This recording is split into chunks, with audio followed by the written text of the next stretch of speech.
Chapter 3, To Town at Last. On Tuesday, Kirsten woke to the sound of voices. Except for the fire in the stove, the cabin was so dark and cold that she could see her breath. From her bed, she saw that thick ice covered the little window. Peter and Lars still slept, their heads almost hidden under their covers. But Mama and Papa were up. They sat at the pine table, talking softly. Kirsten stayed under her quilt and listened. We finished putting up the snow fences yesterday, Papa said. I think we were just in time. It looks like we'll have another heavy snow soon. But I could drive into town today, all off owning the horse. What do you think? If it's safe to go, you should try. One more hard snow and the roads will be blocked until spring, Mama said. Will you pack me a lunch then? I'll leave as soon as the milking is done and be back with the trunks before supper time, Papa said.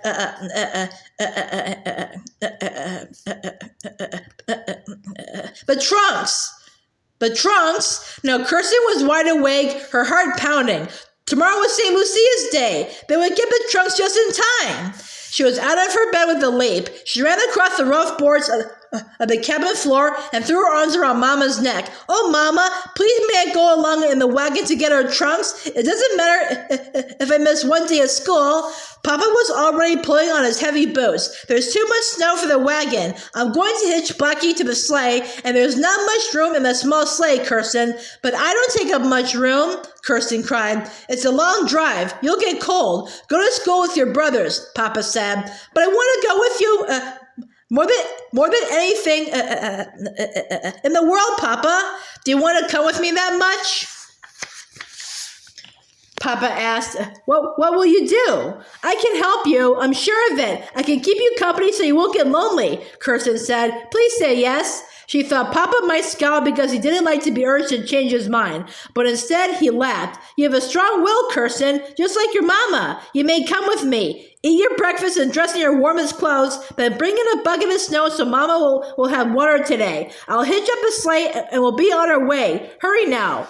Kirsten hurried. She put on 2 pairs of wool stockings, all of her quilted petticoats, her heaviest sweater, and a shawl. As she ate her pancakes, she watched Mama pack a lunch in the hamper and heat stones in the oven. The warm stones would keep Kirsten's and Papa's feet cozy in the sleigh. The first rays of light came through the clouds as Papa brought the sleigh from the barn. Kirsten climbed into the sleigh beside Papa, and Mama handed her the food hamper. Here's your lunch, and I'll put in a loaf of Christmas bread for you to give Mr. Burkhoff at the store. We might not see him again until spring. Tell him we wish him a happy Christmas. Mama stood by the gate and waved and the sleigh pulled away down the road. Take care, she called after them. Blackie whinnied and stamped. The harness bells around his neck jingled merrily. Kirsten laughed with pleasure when she heard the bells. She remembered the wonderful holidays in Sweden, the sleigh rides they'd taken to church and to the homes of their friends. Snow was falling as Kirsten and Papa left the farm. The snowflakes settled on Blackie's back like moths and caught in Kirsten's eyelashes. Papa turned the horse east toward the small town of Maryville. Now the wind was at their backs. Under a fur blanket, Kirsten was snug by Papa's side. Papa's wide-brimmed hat was pulled low. He wore his sheepskin mittens with high tops that came up over his jacket cuffs and a red scarf Mama had knitted for him. As they slid along, he began to sing a Christmas carol. His deep voice seemed to fill up his whole chest and to push ahead of them through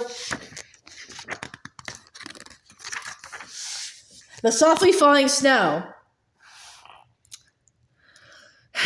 Kirsten sang too. She was happy. In no time, they'd pick up their trunks and be back in the farm.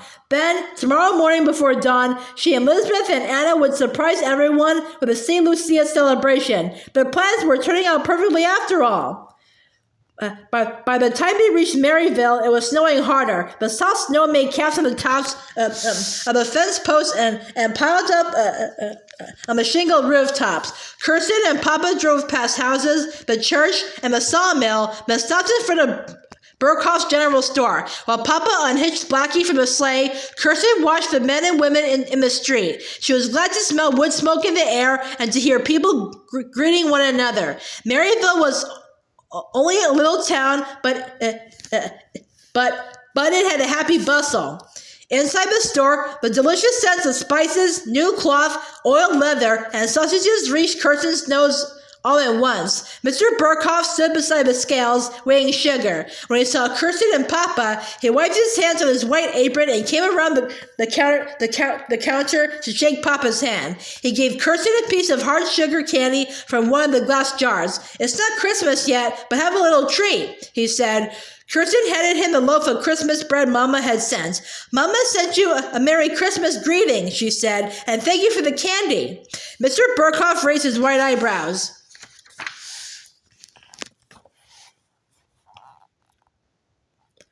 "Kirsten Larson, the last time you were in my store, you spoke to me in Swedish." Kirsten felt herself blush. "I'm learning English." "So you are, and you speak it very well too," Mr. Burkhoff said. Thank your mother for the bread." "We're here to pick up our trunks," Papa said. "Come with me," Mr. Burkhoff said. He took them to a big storage room at the back of the store. Wooden boxes and barrels were piled clear onto the ceiling. Mr. Burkhoff pushed aside some crates to let Kirsten and Papa through. There, by the back door, they saw the two big trunks with Anders Larson painted on their sides. Papa slapped the trunks with his open hand the way he slapped the cows. "Well, Kirsten, here are things at last." Kirsten leaned against the painted trunk. She traced the flower paintings with her fingertip. "Sorry was in this trunk, right there under the lid. The white nightdress and red sash she needed for Saint Lucia's Day would be near all of Mama's lovely weavings. And at the bottom of the trunk, there were heavy woolen sweaters, caps, mittens, and the shiny brass candlesticks. Oh, everything was in this trunk." It seemed like an old dear friend Kirsten had met again after a long time. She pressed her cheek against the rounded top. "Papa, let's open the trunk now," she said. "I want to hold Sorry on the sleigh ride home." Papa and Mr. Burkhoff pushed the trunks out of the back door onto the loading platform. "We'll open the trunks when we get them home," Papa said. "We've got to go right now. It's snowing harder, and we have a long drive back home." Mr. Burkhoff squinted up into the snow. "Maybe you folks should stay here until the snow stops, Mr. Larson."